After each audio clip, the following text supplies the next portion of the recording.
Egun Akoba òun ló máa ṣeré ló máa làdé fún Abọ́badé lẹ́nìí.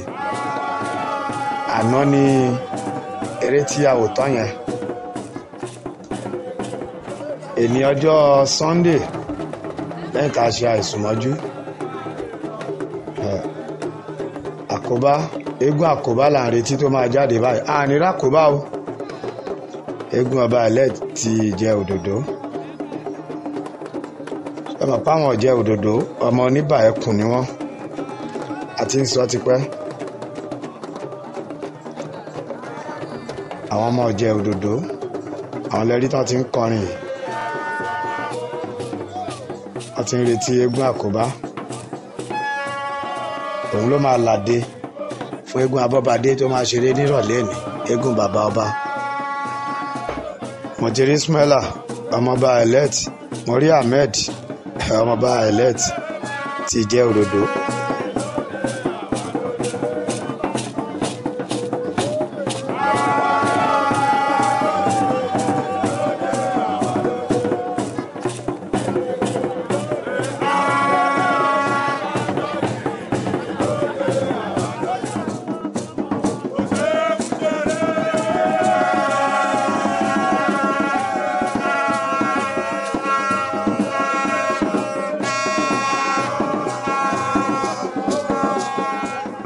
Bàbá ayé mojúbà bàbá náà ń fò fáyọ̀ ayọ̀ yóò ní dìbànújẹ́ bàbá ẹ pẹ́ fún wa àbá kábíyèsí Oniba Ekun.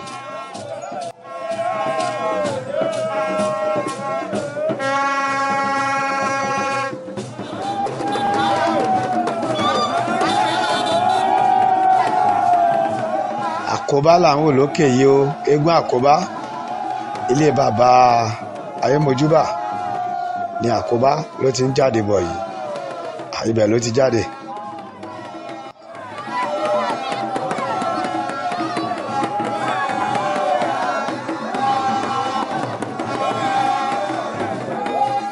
Egun Akoba yìí náà jẹ́ eégún ńlá nílùú Ìjẹ Òdòdó tí ó dẹ̀ máa wá ń ṣeré ní ìlú Ìbàyí tó jẹ́ orírun wọn. Ọ̀sìn Ìjẹ Òdòdó orí ẹ̀ ń bẹ̀ o. Aknua Àró gbogbo àwọn olóyè láti Ìjẹ Òdòdó Ìjẹgẹmọ wọn ló pèsè. Gbogbo àwọn ìyá àgbọ̀jẹ̀ gbogbo àwọn ìyàwó ilé gbogbo yín mo kí o. Mi ò lólódì ẹnìkan o.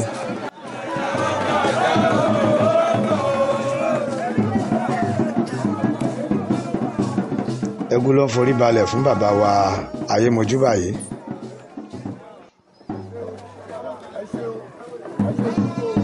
Ẹ ṣe sùúrù o pẹ̀lú egun tẹ́ mú jáde yìí o pẹ̀lú egun tẹ́ mú jáde ẹ ṣe sùúrù o sùúrù ló gbà o mi ò fẹ́ kẹ́ bá àkọ́ni kan jẹ́ o.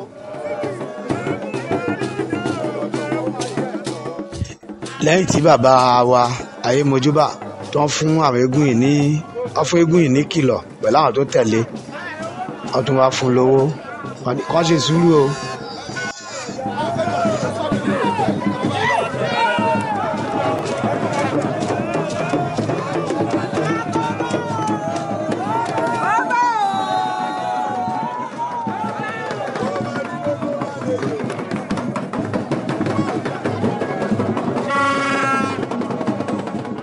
Egun ló wà níwájú ọba elect Ìjẹ Òdòdó yìí tó ń forí balẹ̀. Àlọ́dé lọ́wọ́ ń lọ sẹ́nu àtẹ̀bọ̀ lẹ́sẹ̀ ń tẹ̀nà ẹni bá ní o má bọ̀ lónìí délé bá ó ti ń kọsẹ̀ ní ààfin.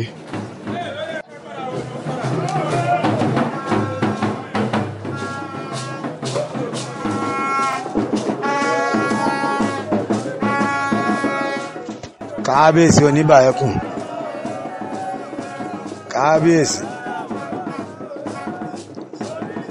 bàbá ló jáde sí eégún láti inú ààfin yìí.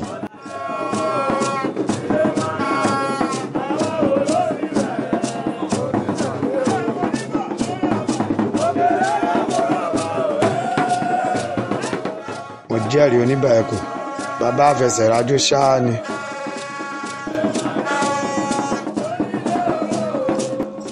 Egun ló ti ń forí balẹ̀ níwájú kábíyèsí Oniba Ekun yìí.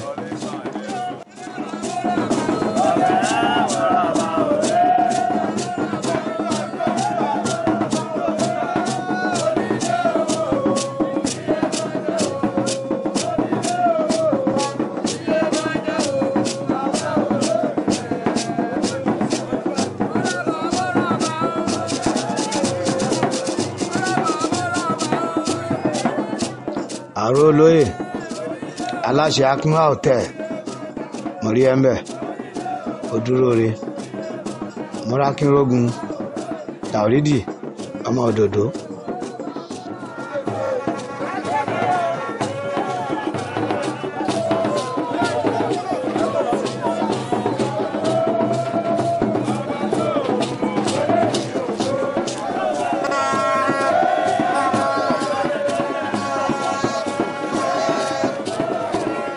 kábíyèsí ló ń bá Egun Akoba jó báyìí.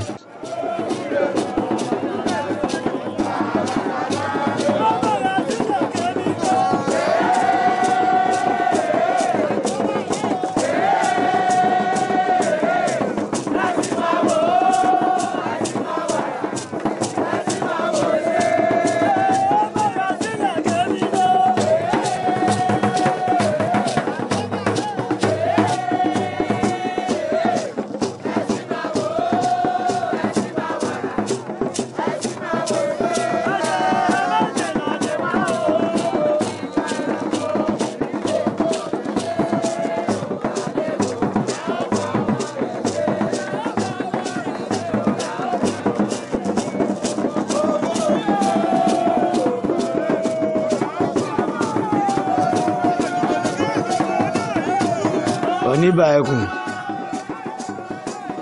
bàbá amójú yẹn ló ní mùkúlùmùkẹ pẹ̀lú Egun Akoba.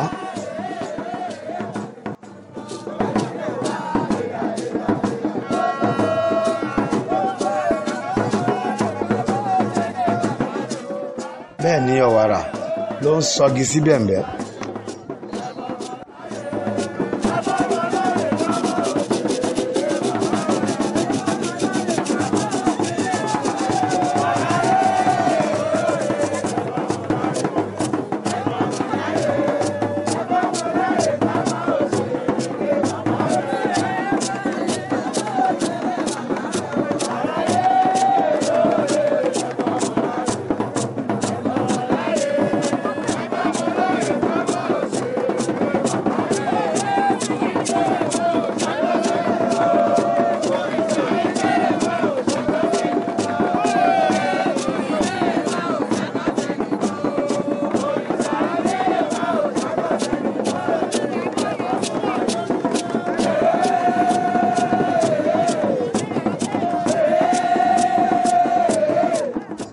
kábíyèsí Oniba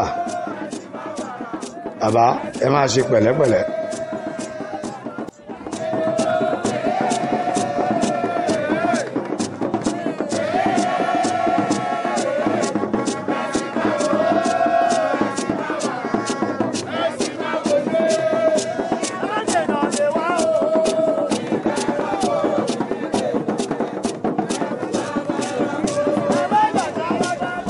lẹ́yìn tí kábíyèsí bá Egun Akoba jó owó ni bàbá gbé jáde tí wọ́n ná ẹ̀. ànáwó bí ẹlẹ́dà ni bàbá Oniba ànáwó bí ẹni ń tẹwó. mo ti sọ tá a bá nírú ọba bí Oniba bí ẹyọ márùn-ún péré nílẹ̀ Yorùbá bùkátà wa bíyá. Oniba Ekun kò ní sú yín ṣe o ẹ ṣe pẹ́pẹ́ ń bẹ̀.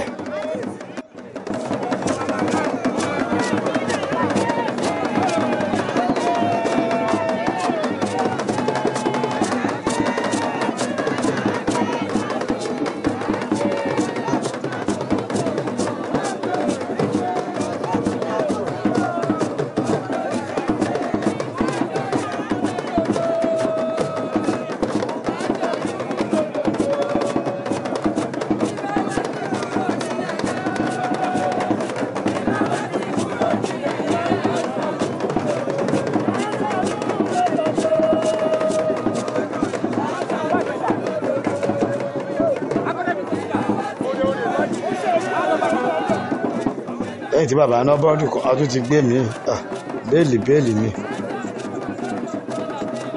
Oniba kò ní sún yín ṣe o.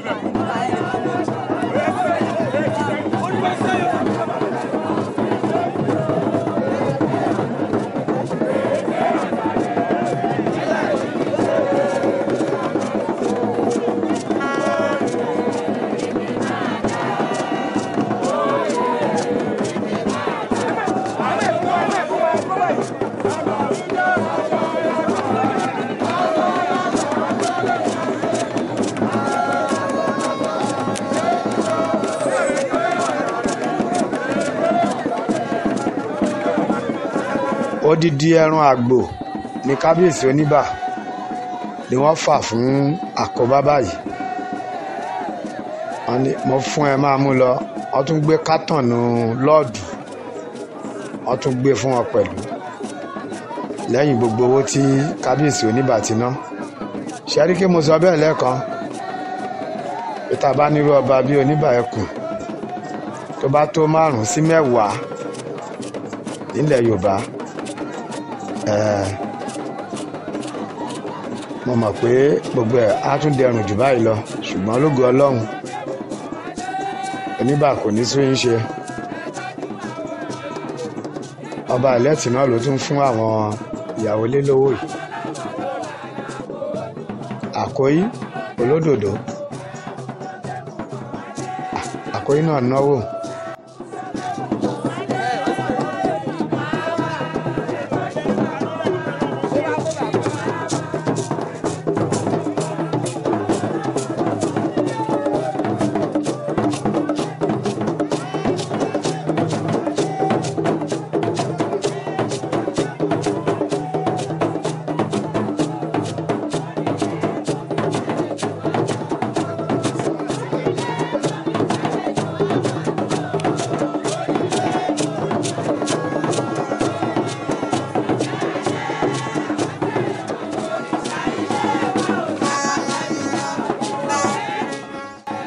Olódòdó ló ń jó yìí, Ìkòyí ẹ̀ṣọ́.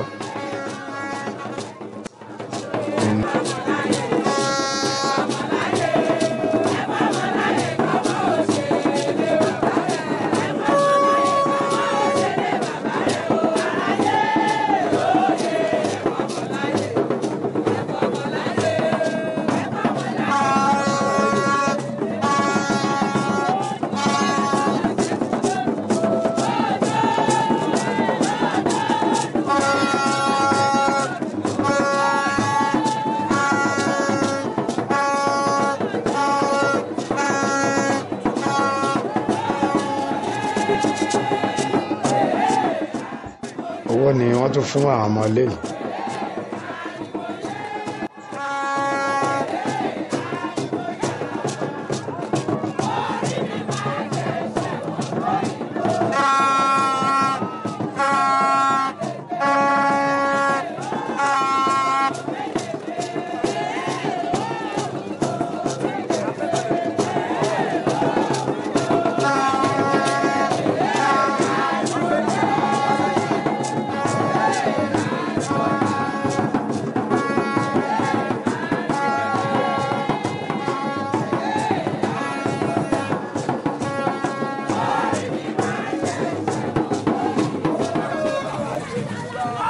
Egun Akoba ló tún yọ yìí ó ti gbẹ́rù ẹ̀ lẹ̀.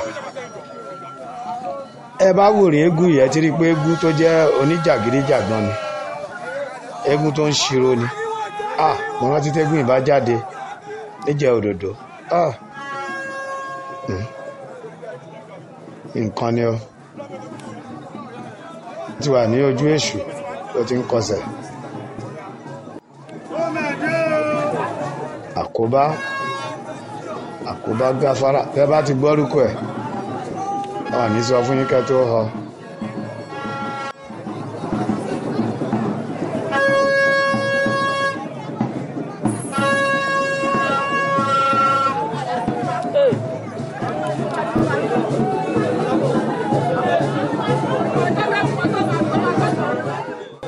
tó jẹ́ ilé àwọn olódòdó nílùú Ibà, ibẹ̀ ni Egun Akoba ibẹ̀ ló wà báyìí, níbi tí àwọn ìyá wa tó jẹ́ àgbálé tán ti ń wúre fún.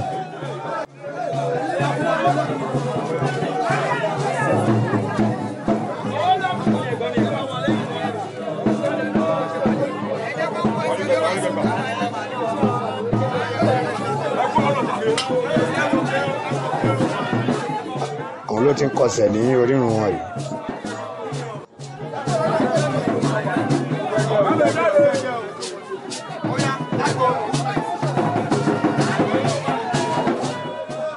Lẹ́yìn tó kó mbẹ̀ ó tó ti kán sílùú.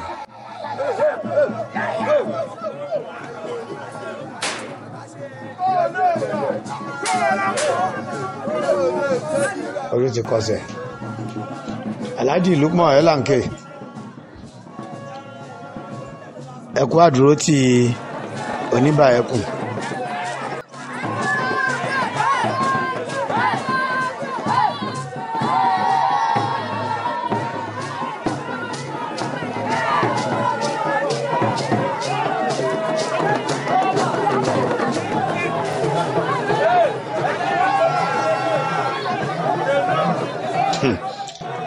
Akoba dé, ó dé bó ṣe ń dé. Kúlà ráìsì ni Akoba fẹ́ gbé tí wọ́n ń bẹ̀ tó ń rọ̀.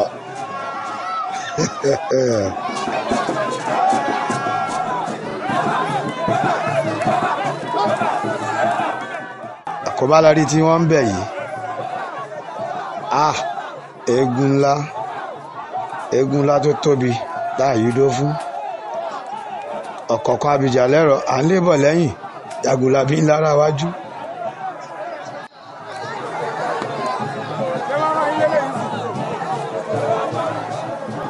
Oríkì Akoba pọ̀, àwa kú má rí tó ń nọsẹ̀ sí kànga.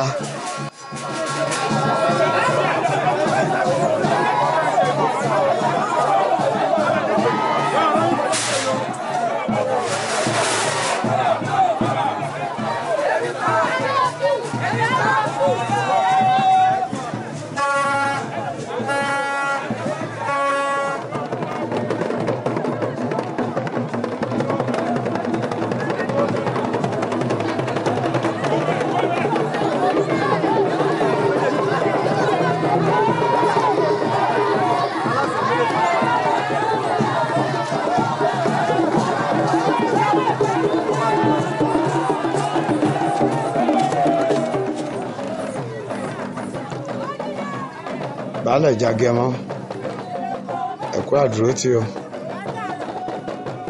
Bàbá elect jẹ òdòdó, ẹ kú ìnáwó.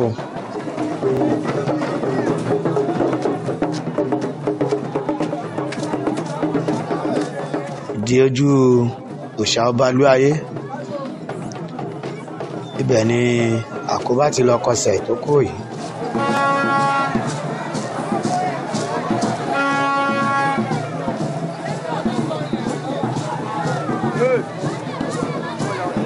Ààfin Oniba kejì, Akoba ti kọsẹ̀ tó ti ń bọ̀ yìí.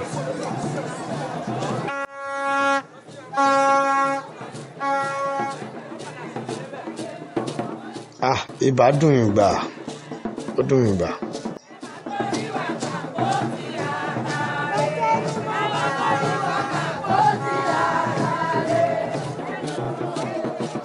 Akoba o.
Honorable Kabir Òdòdó ẹ̀kọ́ àdúró tí Olúwo bákan náà bàbá ọjà gbogbo yín ni mo kí gbogbo wọn ló wà lẹ́yìn Egun Akoba Ismaila Ògbẹ́yìn Ahmed òun náà wà ń bẹ̀ Akínrógun Taoridi gbogbo wọn ló wà lẹ́yìn ẹ̀ ilé bàbá ọba ni Akoba dé báyìí Egun Akoba ló délé bàbá ọba Akoba ò ní wọlé bàbá ọba ẹ láṣẹ Ọlọ́run.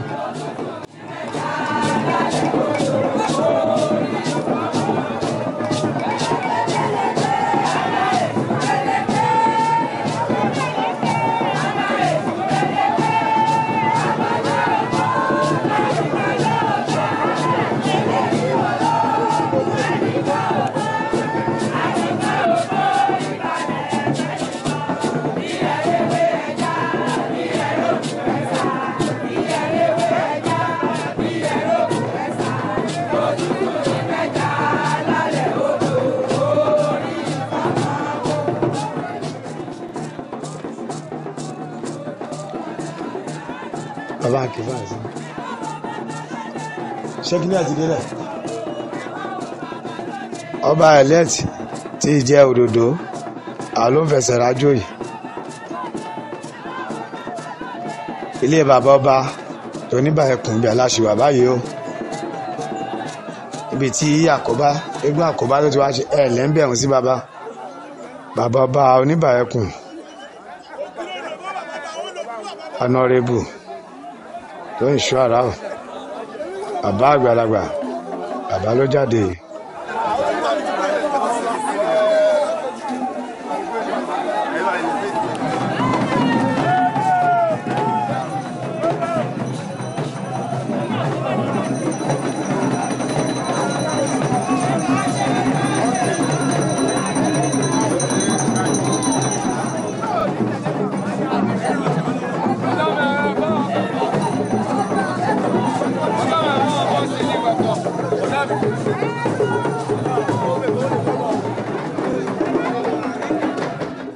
Àbára baálé ọkọ ìlú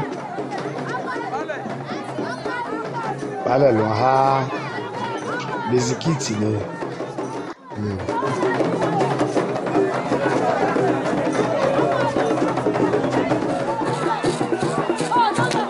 lẹ́yìn tí Akoba tó kúrò nílé bàbá ọba ó tún ti kán sílùú o.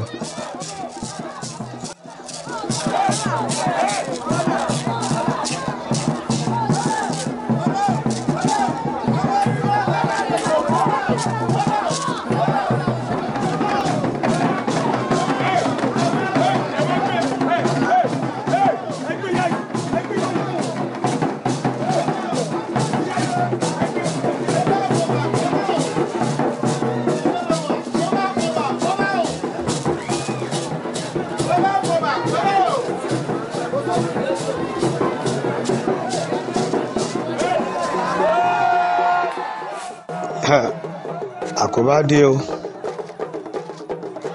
kíọ̀sì kan ló ti ṣubú yìí.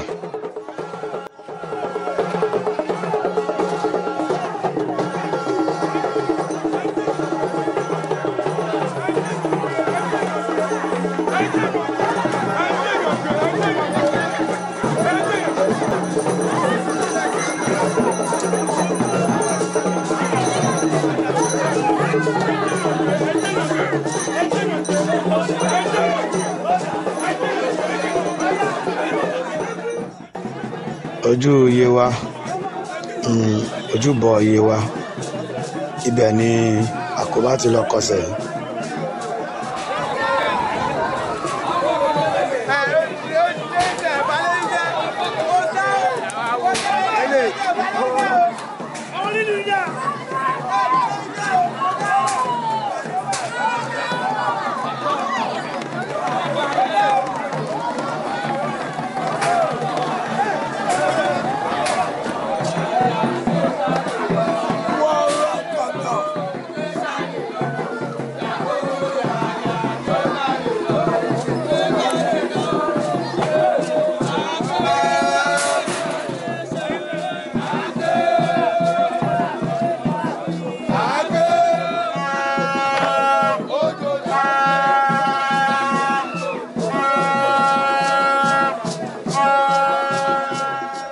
wọ́n rí tébùrù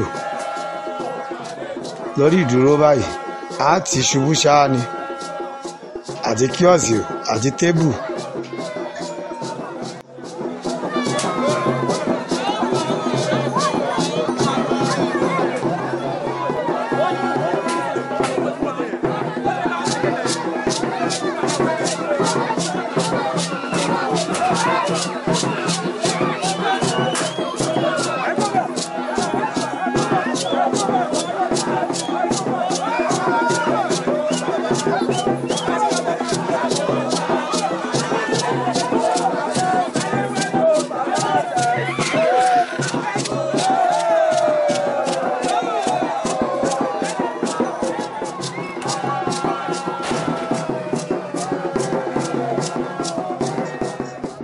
Àkóbá ẹ bó ṣe ń ti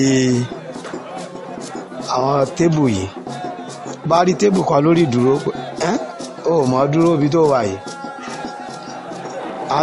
á ti ṣubú ni.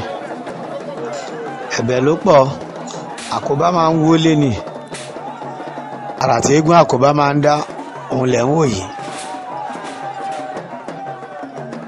bó ṣe ń dá bẹ́ẹ̀ náà làwọn ọmọlẹ́yìn ẹ̀ ń dá irú àrà bẹ́ẹ̀.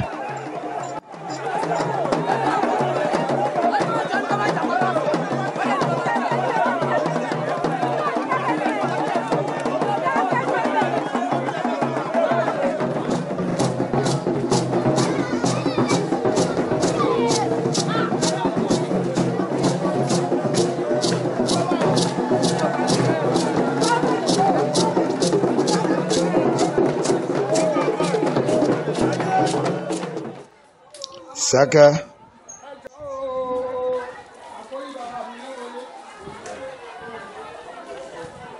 Àkóbá náà ti ń bu omi sílẹ̀ fún yìí ó ti padà sí ààfin Oniba Ekun ẹrù ẹ̀ ló fẹ́ wá gbé yìí.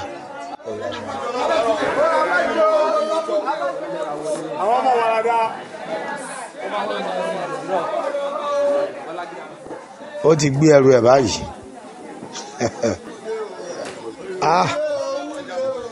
Eégún ńlá tó tóbi tá àyídó fún ọ̀kọ̀ọ̀kan abìjà lẹ́rọ alébọ̀ lẹ́yìn jagunlabi ńlára wájú aró ẹlẹ́mẹ́gún Àkóbá jáde ọ̀yá àró ọ̀dọ̀fín ọ̀sìn ìmọ̀rànjẹ̀ alágbà ẹ̀ẹ́dẹ́gbọ̀n Àkóbá padà títí dínú fọ́nrán mi láti iléeṣẹ́ wa Lutas Films and Record International agbáṣà ní gbogbo àgbáyé káfàtà ẹ̀já pàdé nítẹ̀síwájú fọ́nrán yìí níbi tí Abọ́badé ti ṣeré f'Oniba